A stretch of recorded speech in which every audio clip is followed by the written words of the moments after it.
quando va in partenza questo doppio chilometro per cavalli anziani. In 9 al via, dopo il forfait di Uragano Stecca appunto con Enrico Bellei che prende 2 punti. Gli altri sono con l'1 Arrow VF Antonio Greppi, 2 Untouchable LG Francesco Pettinari, 3 Urde Ronco René Legati, 4 Severino Antonio Di Nardo, 5 Boys Going In VP dell'Annunziata, 6 Astecca Dimar Roberto Vecchione, in seconda fila 7 Topolo P Francesco Tufano, 9 Alonso Alessandro Gocciadoro, 10 Speciales Crescenzo Maione. Si ritrae Astecca Dimar, si parte, lotta per il comando con Urde Ronco che è veloce ma non riesce a scavalcare Arrow VF. Al largo c'è Boys Going In che insiste, passa a condurre, mentre cade Alonso, brutta caduta alla retroguardia, si rialza per fortuna l'allievo di Alessandro Gocciadoro, mentre alla retroguardia ha dovuto ripiegare Astecca Dimar. Intanto in vantaggio Boys Going In nei confronti di Arrow VF. In terza posizione Topolo P, filtrata benissimo dalla seconda fila.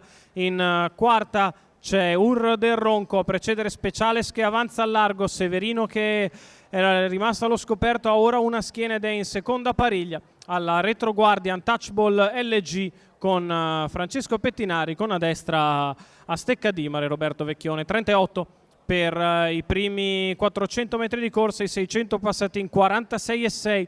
Boys Going In all'avanguardia nei confronti di Arrow VF, di Topolo P. Avanza all'esterno Speciales, mentre ha mosso al largo Topolo P che vuole la schiena di Speciales dopo 800 passati in 1, 1 e 4. In vantaggio sempre Boys Going In che guida il gruppo ad andatura tutto sommato di comodo nei confronti di Arrow VF. Inizia ad allungare ora il battistrada che fa il primo chilometro in 1,16,5 facendo però la curva in 15,1 e quella curva è sempre lenta.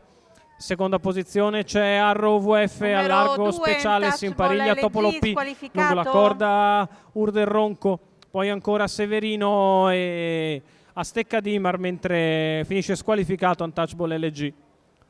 1,39 per i primi 1200 metri di corsa con Boys Going In che cammina all'avanguardia nei confronti di Arrow VF, poi Severino. Speciales sempre allo scoperto fa gran fatica a progredire, non porta avanti Topolo P. Alla retroguardia sempre Astecca Dimar, intanto il battistrada allunga in maniera disinvolta. Arrow VF cerca di tenersi nelle sue tracce, muove in mezzo alla pista Topolo P, la dritta in line 14,4. Boys Going In vantaggio nei confronti di Arrow VF, di Urde Ronco e di Topolo P che cerca di recuperare al largo, mentre non ne ha più Speciales. A 250 dalla conclusione si deve difendere Boys Going In perché si sta riaccostando Arrow VF, quindi c'è in mezzo alla curva Arrow che va di dentro su Boys Going In che è stanco ma cerca la difesa.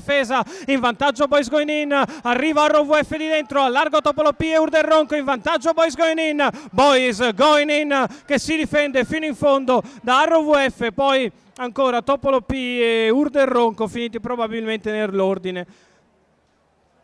2,30,5 il totale. Boys Going In, VP dell'Annunziata che porta a casa l'allievo di Mele Ossani, André Farrugia e Nicolo Venturi. Il successo del numero 5, i 10 punti per Vincenzo Piscoglio dell'Annunziata. Al secondo è Arrow VF con Antonio Greppi che a grossa quota fanno loro il secondo posto. Terza dovrebbe essere ancora Topolo P avanti ad Urde Ronco. Al quinto Speciales.